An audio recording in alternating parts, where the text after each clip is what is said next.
The next section of our homepage that we want to look at is this featured collection. And this will be where we can show off any group of products that we'd like.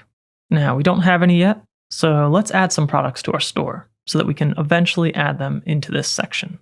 This is where we'll want to enter product names, photos, pricing, and anything else your customers need to know before they make the decision to purchase. So let's make sure to click Save up in the top right. And then we're going to go back to the Shopify dashboard. So if you remember, that's in our other tab, or you can click here if you've closed that tab previously. Once you're in the dashboard, come down to Products, then Add Product. Here we can add our title.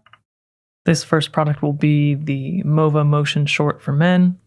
Then we can add a description.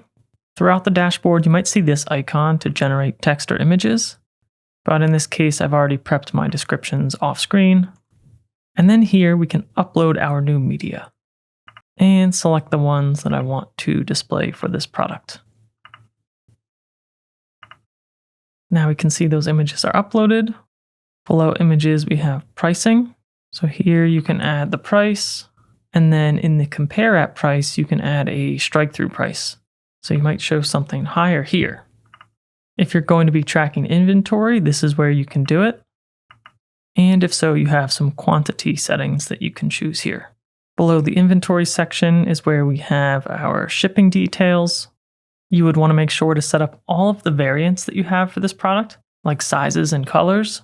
And you can see that Shopify is going to automatically tag your products in some circumstances. And lastly, Shopify will show you how this might look for a search engine listing. I'm going to go ahead and click Save. We can see that our product has been added here. And if we go back, this will show our full product listing.